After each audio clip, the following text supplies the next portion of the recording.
Oh no, I drained my emergency fund. What do I do now? Brian, I am excited because life happens and we get to speak to these kinds of things. We get to answer questions that you guys care about. So right now, if you have a question you want us to weigh in on, you want to get our take on it, get in the chat right now. Leave your question. The team is out in the wings collecting those questions. With that, Producer Reby, I'm going to throw it over to you. Yeah, we've got a good question to start us off from Ninjo.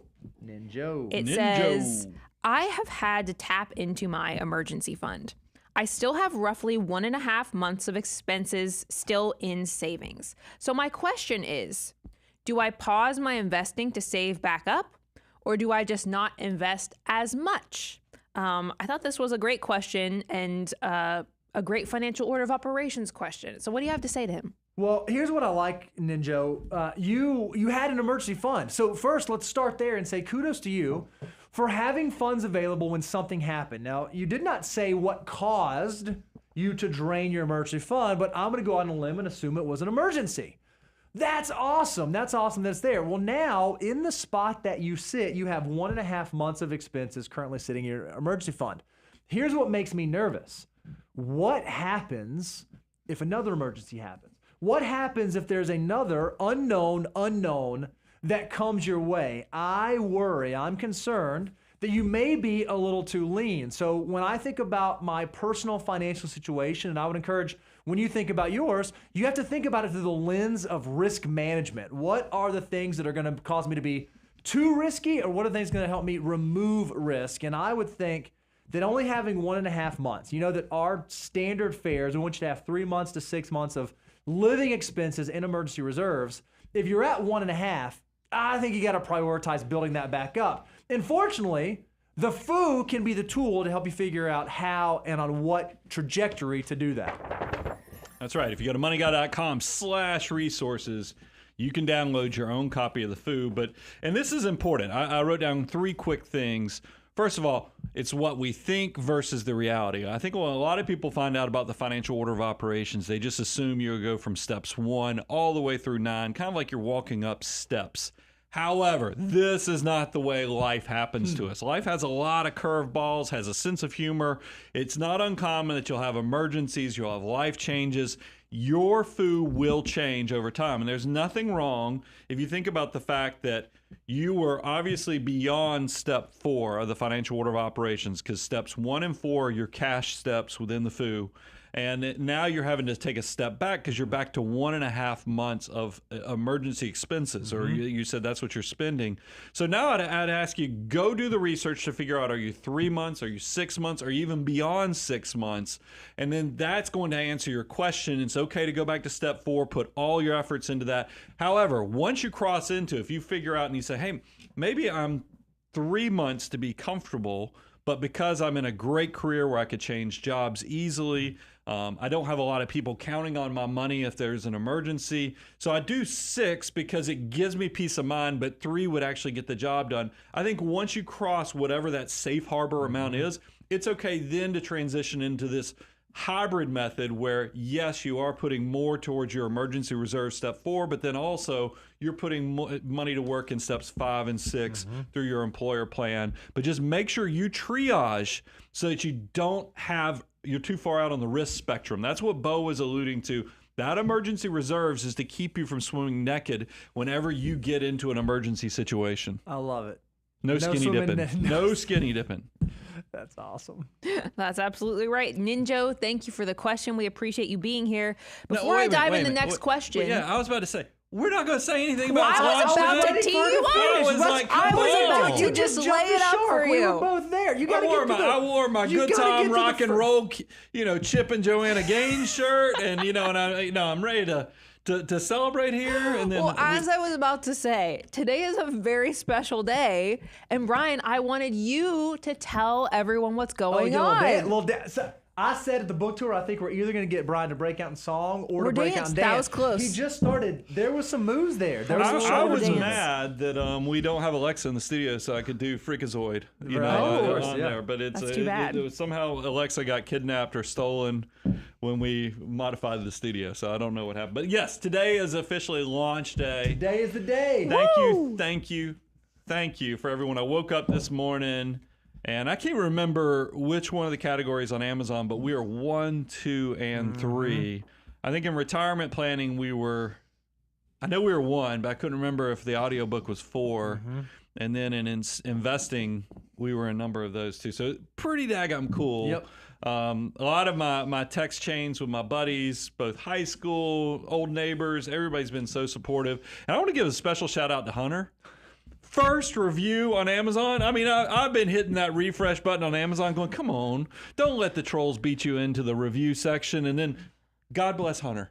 He came through, and I know he's a financial mutant because he showed up with the Millionaire Mission mug too. I pulled this one, dusted this off. So thank you, Hunter. If you're curious whether or not Brian is going to read the Amazon reviews, Well, he will. He's going to read them. So if you want him to personally know what you think about Millionaire Mission as you start to dive in, go leave him a review because he's going to be able to check it out and see exactly what you say about it. I don't mind sharing. I said this when I was doing the live stream of the Millionaire Mission launch and my book club, is that there have been some insecure moments where I might have at 2 a.m. been watching, YouTube videos on bestseller strategies. And everybody's like, get 100 reviews as fast as you can. Honest reviews. I think you have to use honest reviews. No, but yeah, that we want language. honest reviews. You don't have to say honest. They can just be honest reviews because the book is pretty ballin', and if the honest reviews are going to say how I have awesome no it is. fears. Thank y'all for celebrating it. That's what I just, like I said, I wore my Good Time Rock and Roll shirt today because I was excited about it. I just hope, because this is the shirt that I think in half of our blooper reels, You're wearing that somehow shirt. this shirt is involved. Fingers crossed he says something ridiculous today. That's what I'm hoping for. Yeah. No, I mean, start off strong. Not only that, so book launch today, and then we're going to be hanging out Don't talk about the We're going to be keynote. hanging out with a couple hundreds of our favorite people in a number of different cities over the next 2 weeks. And so if you're going to be at one of the book tour locations, we're so excited. So excited. Franklin, Dallas, Atlanta, DC, we would love to see you there. Meet and greet, Q&A. It's going to be awesome. I promise that you're going to either get to see something awesome or a full crash and burn. So either way, the spectacle of the moment is going to be incredible. Bunch of left turns until there's not. Okay, what you have prepped for the tour is so good. I just feel like I need to say it for your self-deprecating humor, just to balance it out. Oh boy, that self-deprecation is keeping it all held together. So good. Some people I have can't chewing wait. gum. I've got self-deprecation. That's right. Duct tape for others. Self-deprecation. So good. Well, great. Obviously, glad we got to take a moment to celebrate that. Go to moneyguy.com/millionaire mission. If you haven't grabbed your copy yet, you can actually get it today, which is so exciting. We also, one last thing. We got a report. I think they said they were in Charlotte. No, yeah, that's right. Sold out the Barnes & Noble. They're having to order more already. So that's pretty cool. Thank you, that's the thing, Charlotte. too. Like, you can call up your local bookstore and see if it's there. I was planning on 'cause it after might work be. today. Maybe not after day. Today's going to be a busy day. But some point this week, I was going to go to our local Barnes & Noble and see if Just we had introduce copies. yourself. I was thinking about doing that, And too. then I know, like at our a live event here, Landmark, they Landmark stepped up. Books. They're going to be selling books. I was like, God bless everybody. You guys are awesome. Makes me Stuff's happy. happening. All right. Want to answer some more financial questions in celebration of the book shucks, launch? sure. Why not? Great. Love the audiobook. You can really hear Brian's draw. It's pretty funny and I love it. How awesome is By the way, that? wait until you get halfway love it through the too. book. I actually get comfortable. You did great, even on the first part. Yeah, but it just took more takes. I had the whole family yeah. in a captive experience. We were driving to because Fridays when we launched that preview of the audiobook, and we were riding to our favorite Mexican restaurant. I said, "Y'all want to hear the audiobook?" And I put it on, and my wife was like, "That was good." And I was like, "Wait until you hear me when I get really comfortable and I can get my inflections and everything going." That's hilarious. I love it. That's awesome. All right, let's jump into the next question. It's from Derek. He says, I've been listening for a bit, and I'm in the middle of step 3, thanks to your advice. But this is hard. How do I keep myself motivated to push through? I know this is good for me long term. It just sucks. So it is true. Like when you're on some of those earlier steps, they're super necessary, like good for you. This is great. But they can be tricky. So what would you say to him? Here's what my experience with step 3 specifically. Because by the way, Brian, will you hold the thing up? We have The thing. The financial order of operation. Like you have to ask. I mean, I got a lot of things over here. I mean, you got to be careful. Heart palpitations. He forgot about the thing. I mean, so this is a thing. If you go to moneyguy.com/resource, you can have your copy. You said that you're square in the middle of step 3. That's high interest debt. So you're trying to knock out, maybe it's consumer debt, maybe it's credit cards, and it's hard to stay motivated because there are a couple different ways you can do it. You can do the debt snowball, where you attack the smallest balances, or you can do the debt avalanche, where you attack the highest interest rate balances. But sometimes it feels kind of mundane. You're like, okay, every month I'm like doing this, and how do I stay motivated? For me, math is motivating. And what I do is I would go calculate. That's right, seriously. Did I really just say that? I would go calculate every month when you go look at how much interest you are paying. Go look at your debt, think about the interest rate that's applied to whatever debt you're doing, and just calculate it. And maybe it's $100, $200, $300. I don't know the number, but think about how much interest is accumulating every year. And when you think about high interest debt, especially on like consumer goods, that's kind of like money that just is getting thrown away. You're wasting. It's not soldiers in your army of dollar bills working for you. So what I would encourage you to do to stay motivated is every month that you pay that off, that dollar waste goes down and it gets smaller and smaller and smaller and smaller. And let that be the fuel that keeps you fired up to keep knocking out that debt. Because once you get back to zero, once you get that debt knocked out, then is when the fun starts. Then you get to really start amping up your wealth building process. Derek, I want to, because look, I get it, is when you're in debt, there's, because a lot of times I feel like in America, we have this consumption problem to where we've been fed a lie where, you can afford anything you want at $200 at a time. So you're swimming against the current when you're actually paying down the debt. So I think it is important to have a tool or something that keeps you centered. I'd encourage you to go to moneyguy.com/resources. We have a wealth multiplier tool. There's some downloads there as well, but I like the tool because it lets you play around with what every dollar that, or even now with the tool, you can actually put in beyond $1. You can put in what your debt is and so forth to figure out what that would be worth for you in the future. But then here's another thing that you can think about. Typically your credit card debt or whatever debt you're facing in step 3, its interest rate is going to be substantially larger than even what you are hoping to make off of your investments. So you're not only trying to regain what your money can become, you're fighting against, in the good fight, to pay off the detrimental, punitive effect of that high interest debt that's out there. So stay the course, because that's the part. You want to own your time that much sooner, and you're not going to be able to do it with debt. So stay the course, and you're going to be a better person for it. You're going to own your time sooner. You're going to be able to take a little bit of today for that great, big, beautiful tomorrow, and that's the main thing that you should be focusing on. I love it. That's great. Awesome. Derek, thanks for being here, and thanks for your question. We really appreciate it, as always. Hey, a friend just said hello in the chat. Friend of ours. Yeah, cool. Great. Caleb Hamer. He said, hello, Brian. Caleb's I was hanging like, out. I'm not looking at the chat. Who is Came in it? and hang out with us, which is Hey, awesome. since Caleb's in here, I didn't want to call him out on social media. BRIAN, because Oh my I God. love That's it. so funny. I love it. No, because literally- Caleb is. Because do you realize how many people have fallen into the big brain trap? Honestly, in the chat, he just said, "Hey, Brian." I think it's the thing. I did so maybe appreciate- I instead saw- of that's y'all's dollar, thing. so instead of just being the dollar bill bros, he's just going to name me the big brain Brian. Check out the big brain. I Brian. did see Caleb respond to somebody, I think, on Instagram, and he said, like, oh, I was just thinking about how smart Brian is. that's what it is. That's good. I roll It with was it. a really Roll good with save. it. I was like, Love it. respect. All right. Ready for the next question? Yes, ma'am. Robert's question is up next. He says, I'm 38 with $850K in my 401k, but only $50K in my brokerage. To retire at 50, how drastically should I redirect my savings? After 15 years with the same strategy, I get analysis paralysis thinking about making any changes. So when you're starting to get a little fancier, what should he think about, and what should he think about in this specific situation? Well, let's address the facts first, Robert. You're 38 years old with $900,000 in pretty investments. awesome. Boom. That's Woo! incredible. Like, that is unbelievable. I also love that you are beginning with the end in mind. You're thinking, hey, I want to retire at age 50, so how should I begin thinking about what I'm doing right now? And what I love is that at 38, between 38 and 50, you still have a lot of time to make adjustments. So in my opinion, and we can't give you like specific advice because we don't know the specifics of your situation, but I think you have a long enough timeline. You don't have to like do some drastic change. You don't have to like, I'm doing this today and tomorrow I have a completely different strategy at hand. But you are in that place where continuing on your present trajectory, continue to build assets the way you are.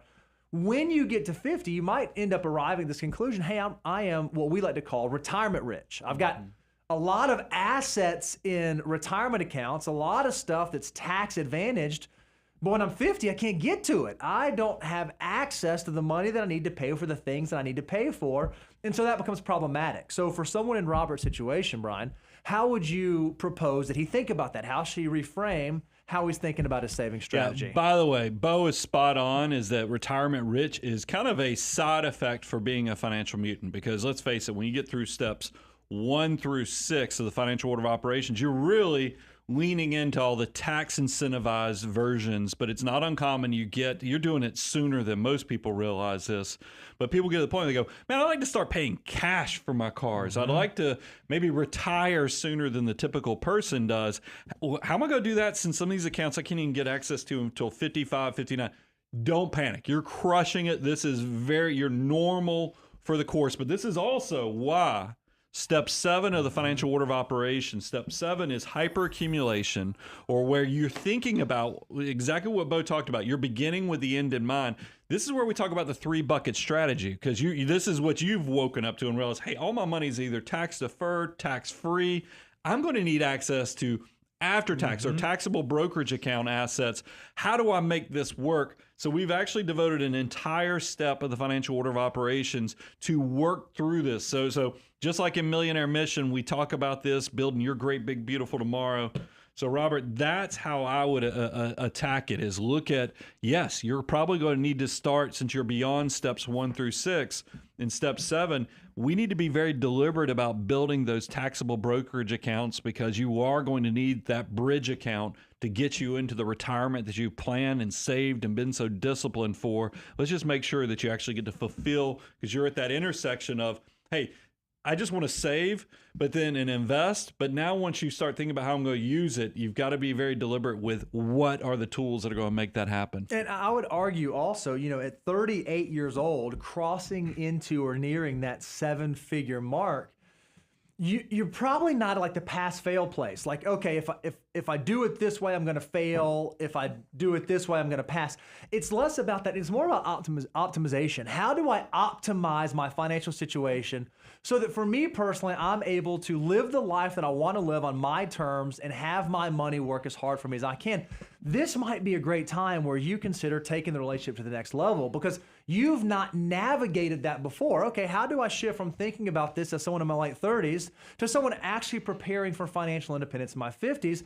A really good financial advisor can help navigate you through that. We actually have a resource on our website. You can go to moneyguy.com/resources, 8 questions to ask your financial advisor to find someone that can help you navigate that and figure out what that looks like. And if you need somewhere to start, I would love for you to think about starting at moneyguy.com or aboundwealth.com. Check out the work with us, and we would love to have that conversation with you. Yeah, absolutely. Really good question, Robert. Hope that helps you as you think through some things. All right. Next question is from Then Invest the Rest. This is a tough one, but I think it's important to talk about. He said, I was laid off and now I'm eating through my emergency fund while job hunting. And we're sorry to hear that. He says, should I be selling investments to keep up my emergency fund in case I'm searching for a long time? Or how should he think about this moving forward? Because admittedly, this is kind of a question mark time in his life. Bo, just to set the stage for you, I know a lot of people, this is something to think about when we have brand new retirees. We have to think about, we talk about expanding your cash reserves. And then one of the things that we don't do a lot of content on, but we have processes where we replenish the accounts that are going. I think for somebody who's got an unfortunate, situations happen, like being laid off, you're starting to go through your emergency reserves, and you still got some flex in the system. There's still some slack there, but you can see that if, hey, just in case, what should they be thinking about? Yeah, think about, you have to do a little bit of personal triage to figure out how dire your situation is. Like when I'm eating through my emergency reserves, does that mean that like, oh, I'm in a bad spot where I've only got 1 month left? Like this next month, I'm gonna have a hard time making the ends meet? Or is it something where, hey, I like keeping 6 to 8 months and I've slowly started to see that dwindle? And then you got to figure out, okay, well, what do my job prospects actually look like? Am I having a ton of interviews that I'm going pretty deep in the candidate process where it seems highly likely that I'm going to be able to replace my job in the near term? Or is this going to be drawn out? Is this going to be stretched out? Because the way that you're going to approach fixing this issue or satisfying this problem is going to depend on those variables. Because what I don't want you to do is say, oh man, I had an emergency fund. I've been laid off for 2 weeks. I've spent 2 weeks of my expenses. I'm going to go now free up a year's worth of my investments to make sure that I'm covered. That may not be the best situation. But if you are someone who's thinking, man, this is taking a little bit longer, I'm getting a little bit leaner, just like we dollar cost average into the market, just like we dollar cost average into investments, we like to think through dollar cost divesting out of investments. So if you know what your living expenses are, and you begin to see your emergency fund tick down, I might start thinking through, okay, is there a systematic strategy that I can put in place where I begin selling some of those investments to replenish my emergency fund? But it's kind of like Goldilocks. I don't want to sell too few and get myself into a cash crunch, but I don't want to sell too much and sacrifice potential future growth opportunity to solve short-term pain. So you have to triage your own situation to figure out, all right, how aggressively do I need to attack this replenishment goal, and what's realistic based on where I am in the job search? And look, I don't want to scare you because I don't want you to go buck wild with it and create a bunch of taxes, obligations, and other things while you're already struggling through a situation. But I would think if you have a tie, because sometimes us financial mutants, we're trying to figure out, how do I prioritize this between risk of getting more cash versus the opportunity cost if I just let this money keep working? Because I've even fallen into the access to cash trap. If you're thinking about risk of desperate decisions, meaning that you run through all of your emergency reserves, that is greater than opportunity cost. So you can put your thumb on the scale of the decision making to make sure that you don't run so low that you're like, if I don't get a job this week or next week or 3 weeks from now, I'm going to be in a big problem. I'd rather you be more proactive, maybe do exactly what Bo said, is in a systematic way.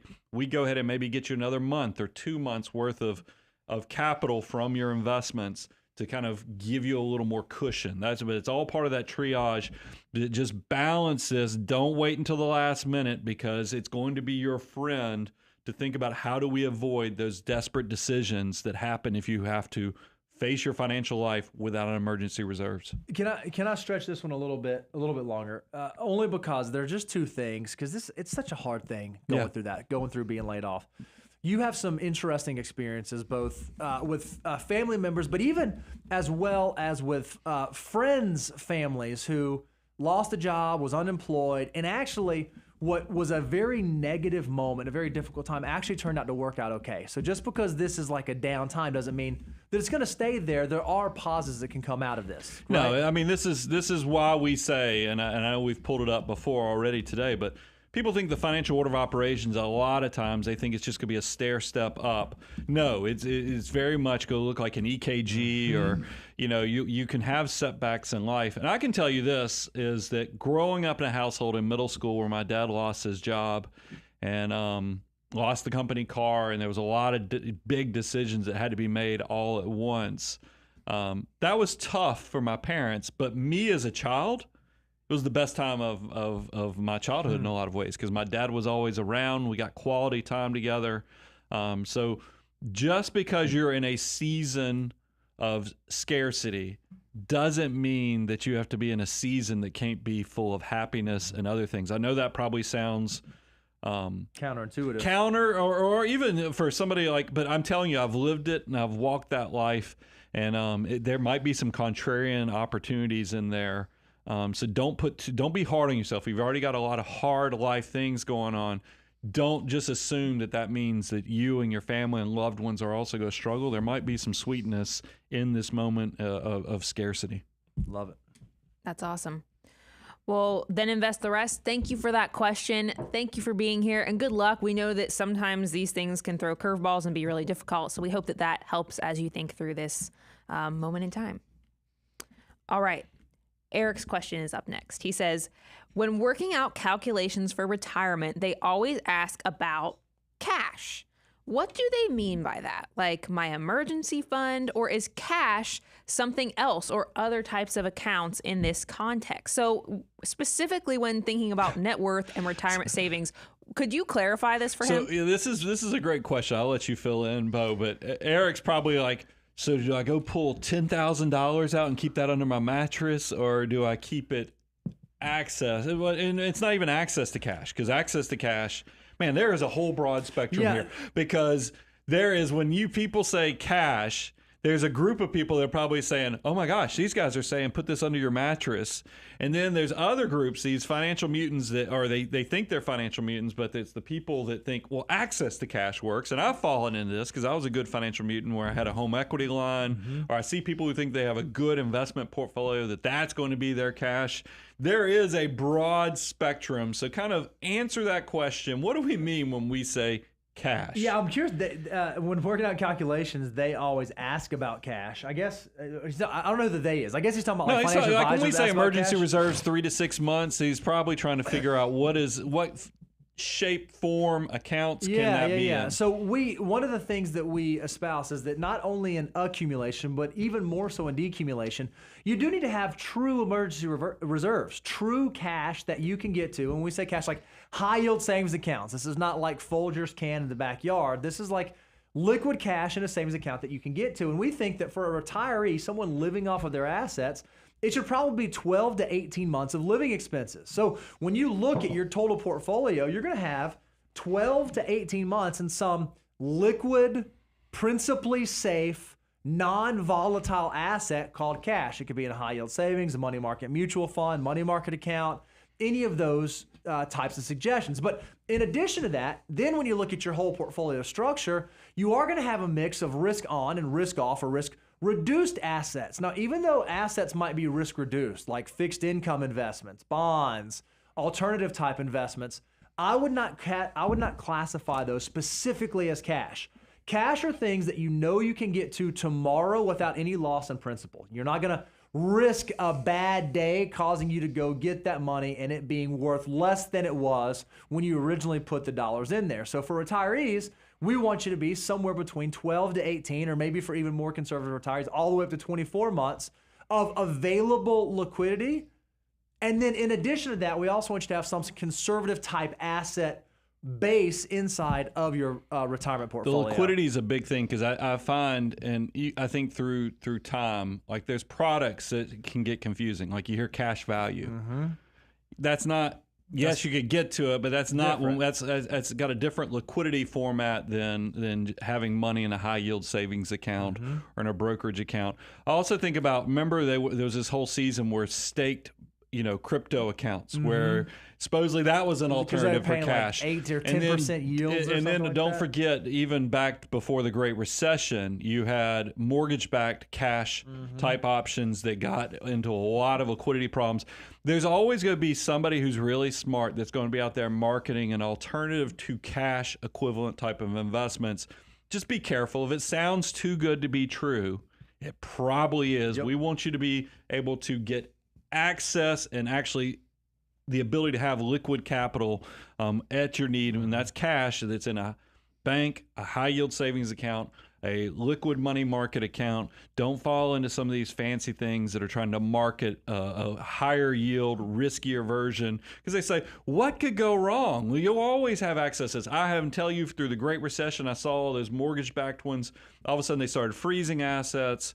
The staked accounts with the cryptos, they started locking those down. Those you want to be able to have money when everybody else is panicked, because that's where the contrarian wealth building opportunity is going to show itself. It's not just to get you through emergencies. There's potential that down the road your cash actually has wealth building opportunities as well. I love it.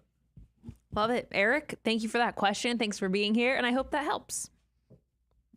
Okay, Cade M has a question. He says, how do we measure the opportunity cost of moving?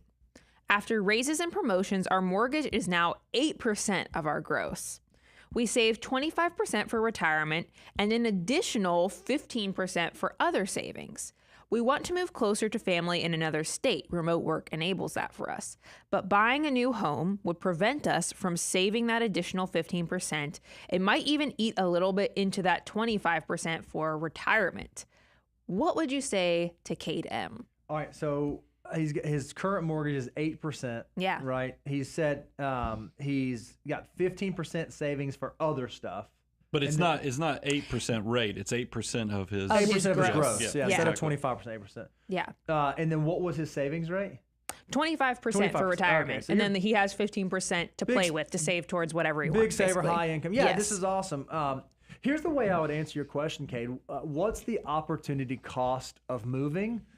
Man, that's a really that's a difficult way to phrase that question. Here's the question I would think about if I were you or sitting, at your dining room table. Hey, what are your goals? What are the things that you want your money to allow you to do? One might be, hey, I want to be financially independent, have this big pot of money, be able to do all the things that we want to do when we retire. But there might be another goal that says, hey, we really want to be closer to family. We want to have better, lifestyle circumstances in terms of where we live. We want a house that has more room. We want to be able to do this or do that. Our family will be in a different location. There are other things that will become available to us. Those things become very non-monetary. And it's more about, do we have money and resources that can allow us to accomplish those goals without sacrificing other goals than strictly optimization? If strictly optimization was the case, then all of us, everyone, would go out and buy tiny homes. We'd live in tiny homes forever, and we save as much money as we possibly could.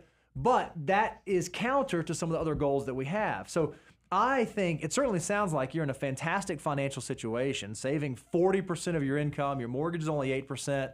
Even though home prices are higher, even though interest rates are higher, it sounds like the home fits into the affordability calculation for you. And so I would think once you've solved the money problem, then you have to kind of think through, okay, what's the why problem? Why do we want to move? Or if we don't move, what would be the compelling reason that we want to stay? And does it align with our ultimate goals?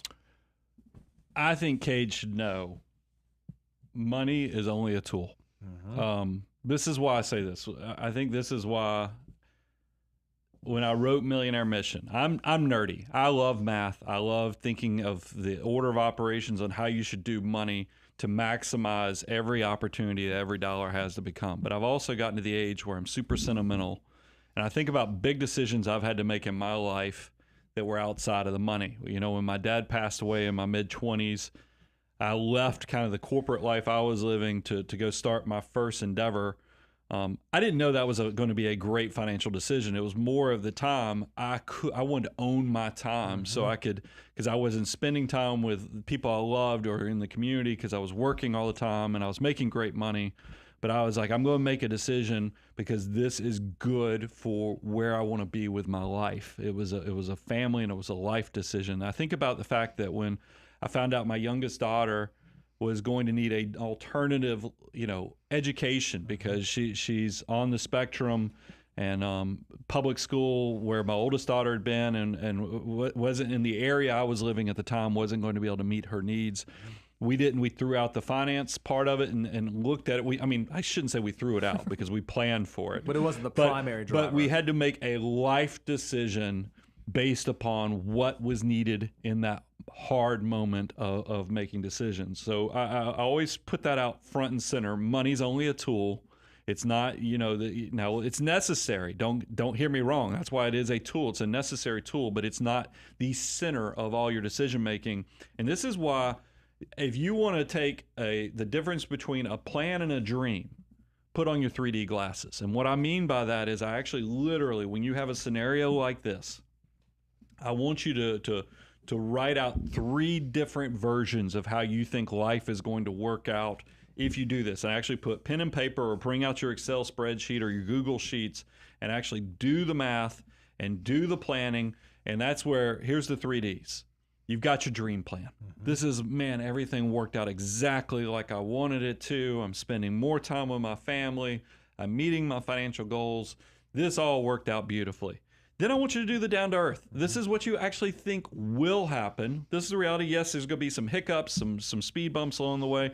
And then I want you to do the do-do plan. Now, that's the one nobody ever wants to do, the do-do plan, but you've got to do it because every now and then it's better if you face this directly instead of just basing it off of the dream and the down to earth. But, go ahead and make sure you address, what happens if this thing goes really sideways on you.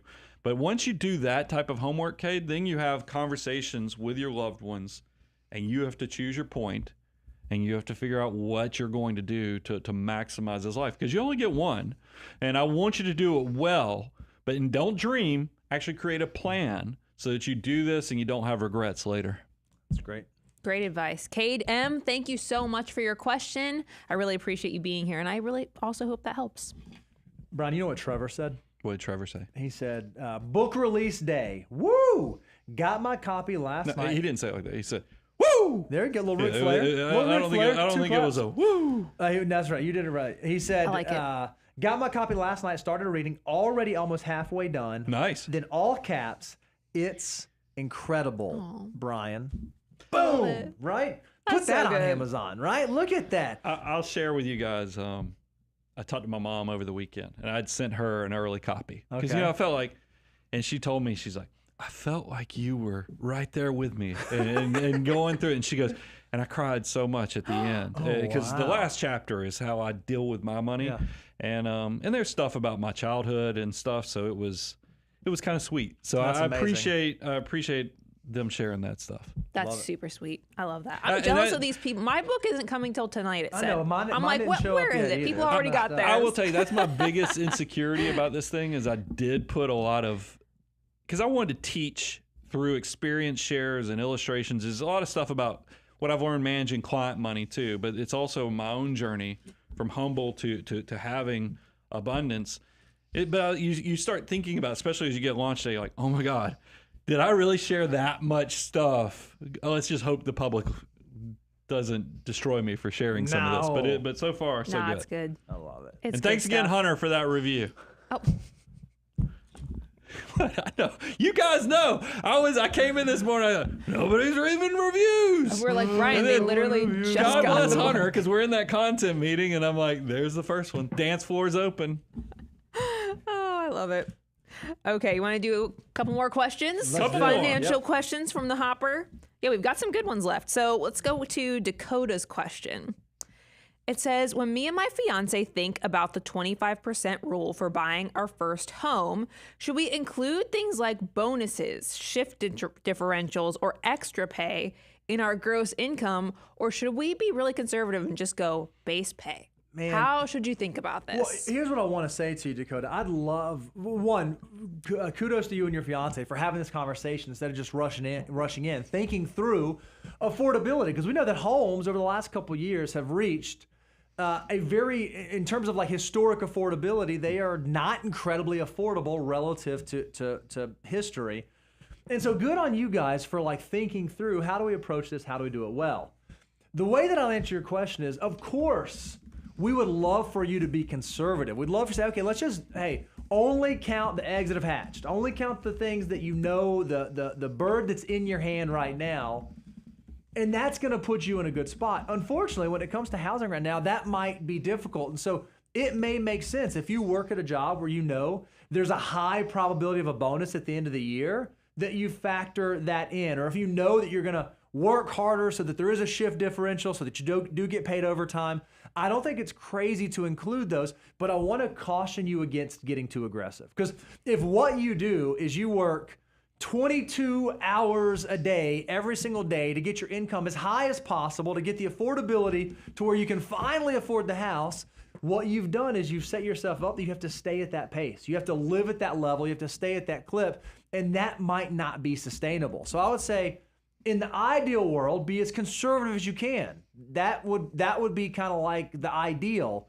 But if you do have to pull in some of these other income sources that seem highly likely, highly probable, and realistic, I don't think that that's crazy because it is a wild world that we live in right now. Yeah, but think about this. I think about what I've done in my own life. First of all, let me give you and you already know this because based on the way you asked, but this is going to get turned into a highlight, and I want to make sure everybody gets to maximize their opportunity.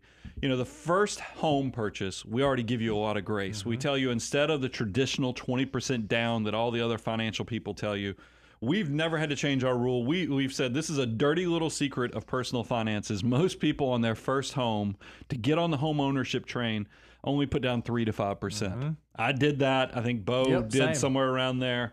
So that now second home, when you upgrade, when you go to a nicer home, you got to put down 20% because then you hopefully getting some of that home equity is going to roll into the new house upgrade purchase.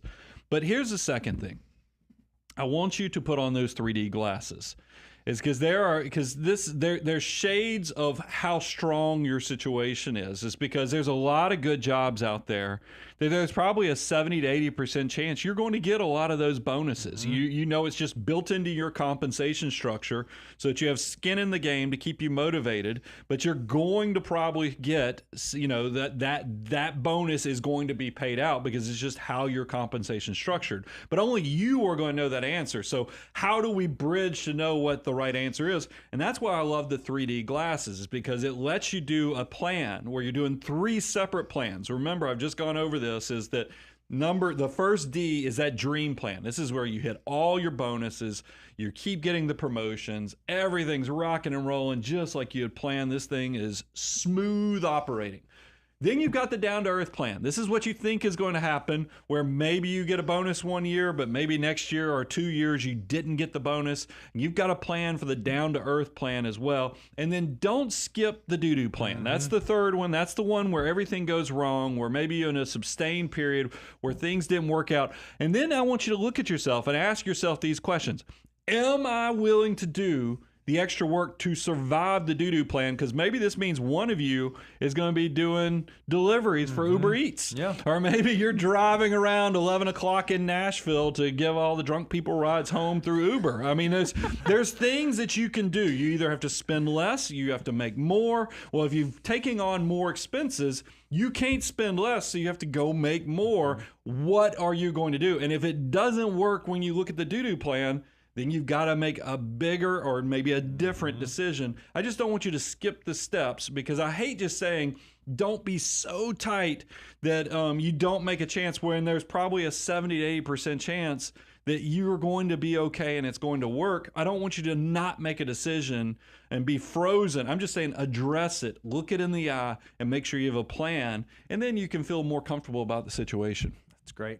Great advice. Dakota, thank you so much for being here, and we hope that helps you as you think through your question. Okay, next up, the question is from Coerced. Hold on, brief aside, real quick. Is this okay? Can I do a Sure. brief aside? Someone just asked in the chat, and I think this is worth now. Hey, what's the dress code for the book tour? And I thought about it. I don't think we ever said anything, right? Like, have we told everyone that it is formal black tie? Okay. Like, it's full tie. Gracious. Have we let them know that that's... Have you rented your tux yet? Yeah, touche. Yeah, Brian, what's the dress code? I just think There's no dress code, and the fact. Well, look, just come. I have to qualify that, because Bo just bragged about over Memorial Day how many tank tops he bought. I'd prefer to see sleeves. Well, look, but it's not. I can't say it's required. Sleeves are optional. It's not required. But I mean, but I feel like that. If you want to be served in a restaurant, maybe that's the standard we need to at least make sure you wear shoes. Standard is low, but I guess the establishments sleeves. Probably have the basics of like you should wear shoes. Yep. I don't know. No, we just we'll want you to see come. all types, because we'll have excited. business casual. Yeah. We'll have probably some hippie chic. Hippie I can't speak. chic. Got it. Okay. All right. I mean, just casual date night. Date night. Because what do you want to do on a date night? You want to go watch some financial content with your best friends in the wonderful I hope world someone's of coming finance. as a date night to this thing. That would be great. I'm not counting on seeing a lot of black ties though. No, don't honestly, come in a black I bet we'll tie. see Oh more. my gosh. I bet we'll see more Don't do tank that to tops yourself. than tuxedos. Yeah. That'd be my guess. I agree. That'd be my guess. Shoes are required. Sleeves optional, shoes required. You heard it here first. There you go. That was as clear as mud, but there's not a formal dress code. Just come with what you would normally wear when you're hanging out on a Thursday or Saturday night. Woo! All right. Woo woo. Okay, do you want to get back to this question? Sorry, yep, my bad. Let's go. All right, this question is from Coerced. Oh. It says, I am on step 4, and it's feeling like this may take many months, if not a year, just to save that 3 months reserve. Is this normal for most people? And am I missing something? Well, is it normal that it's difficult to save up an emergency fund? Yes, it's hard because you have to live in this world of discipline where you're willing to sacrifice a little bit of today so that you can have more security tomorrow. That's what the emergency fund is all about, security. And so when I think through the practical mathematics of, all right, it looks like it's going to take me a while to build up 3 months of expenses. That could mean a few different things. And what it most likely means is there's not a ton of margin in your system. What that means is with where your income is and where your expenses are likely pretty tight, meaning there's not a whole lot left over to be able to build up that emergency fund. And if that's the case, then it is worthwhile for you to put in the time to build up that emergency fund if you have expenses that are high enough that if your income were to go away, you'd be in a bad spot, a tight spot. So while it's difficult, I'm going to argue that it's incredibly necessary. So what are some things that you could do to maybe help that? Well, there's really only 2. How can I get my expenses down so that 3 to 6 months of expenses is actually leaner than the way that I'm living right now? Or how do I get my income up? How do I increase my income so that all that increased income can go to building up that emergency fund so that I can get through step 5 as quickly as possible? I think those are really the only 2 options. Yeah, but there's still some work. Let's put some meat on that turkey leg. Here's the thing. A lot of people, I'm surprised when I ask them, what's your monthly burn rate? Because that's the first question. We really need to know, what are you expending? What are the must things that no matter what happens, you're going to have to write a check for it, or I know I sound like an old man when I say write a check. Well, you're going to have to pay the bill no matter what happens. I'm always surprised at how many people can't tell me what their monthly living expenses are. So, and that's not just a conviction, or it's to people who are just struggling. This is to people who are successful as well. So make sure you've actually spent some time figuring out what your budget, what your expenses are in that moment of need, and then don't skip out on how many months you need to cover, because there's a broad range. You can't just say I need 6 months of emergency reserves. Actually do the exercise. And that's one of the things we tried to spend some time in Millionaire Mission on, is what does 3 to 6 months actually mean? Because there's different versions for different people. We're not all unique. We all have different fingerprints. We all are looking, and our personal finance needs are very personal. So don't skip those 2 steps. But I think, yes, if you get through doing that research on what are your true expenses, and then you figure out, hey, I'm closer to 4 months or 5 months, I've done that exercise, and you're finding out that it's still going to take time, that's okay, because what we're trying to protect you from is the scary things that could happen if you had an emergency. And also, I think Bo is hitting on a point, though. If it takes you a full year to build up 3 to 6 months, then that means really go figure out, what do my expenses look like? Because that means maybe your expenses compared to your income might be tippity top right next to each other, and there's not a lot of margin in between. So go back and look at those expenses, or figure out if there's something you can do to juice up or hit the accelerator on that income side of things. That's great. That's fantastic. Coerce, thank you for your question. We really appreciate you being here and just taking the time to ask and hang out with us. We love to answer your questions every Tuesday, 10 a.m. Central. And we're excited to answer your questions in person in celebration of Brian's book launch. We'll be coming and doing not only a really special special stuff from Brian that he's prepared, but also a live Q&A. So go to moneyguy.com/book tour if you want to get in on that. There are still a few tickets left, so go grab them while you can. And in the meantime, we'll be back here Tuesday, 10 a.m. Central every week. And we've got moneyguy.com/resources just chock full of free resources, free tools for you to keep using so you can continue having these conversations and continue on your personal wealth building journey and your own millionaire mission, if you will. So thanks for hanging out with us today in the chat and on launch day. It's just a huge honor and just so much fun to have you all here. What are you guys looking at? Oh, what? Us? Nothing. Who us? Who us? Nothing. Just all these comments out on Amazon. I'm Ryan's boy. I Just checking know. out all I the saw it Millionaire too. Mission See, comments. this is why they don't put a camera. Holy cow. Put a computer in front of me is because this is how I would spin. You would have You'd be been gone. checking I'd it be the like, whole Brian, show. we have a question, a Q&A been show like, that "What's you're the supposed to be question?" answering. I'm like, hang on, I'm almost I'm through. almost So done. it means a lot to me. Thank you. I mean, this. I'm still. But y'all asked. I've had a lot of people ask me how I feel about this, and I'm in this surreal feel about it. Yeah. You know, I don't know. I'm like super happy, but I also feel like I'm on that. You know, like you watch so many TV shows or movies where they're down in like a valley. And they're worried if they make any noises that an avalanche is going to come crush them, and they're going to screw things up. So I'm trying to moderate, you know, how things feel and expectations because I don't want to jinx anything or cause any problems. So that's why it's odd. It's a unique feeling because you spend years building to something and then you reach the moment and you're trying to enjoy it, but you're also trying to, I don't know. It's a balance. I mean, it really is. But I want to let you guys know, thank you. I know you're probably like, can this guy quit talking about this book? I promise. Now, look, the book's not going anywhere. You know, we're going to probably have it behind us. Going to have the picture on the wall for months to come, years to come, if I have my way. But we'll see.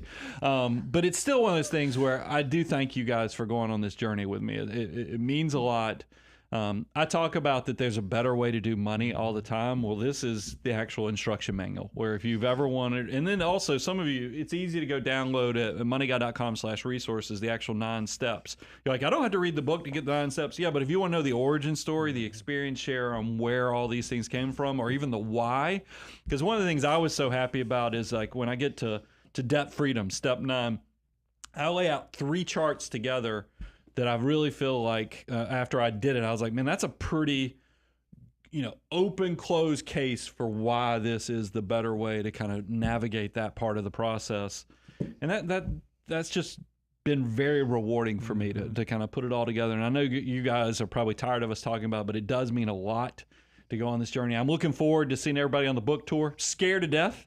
Never done keynote speeches, full disclosure. gosh, Everybody thinks it's just so because we good. talk in front of thousands of people, oh, you guys will be great. Sure. You are we'll great. see. Quit It's it. going to be fun. It's And gonna be awesome. look, but I know why Bo's saying that, because he knows I have so much nervous energy that if I do forget something, I might very well break into a backspin. That's what I'm hoping. On for. I mean- stage. I'm hoping for just that would pure be great blank too. face and dancing. I right don't know, off. back in, and I don't know if it got cut from the book. I think it did.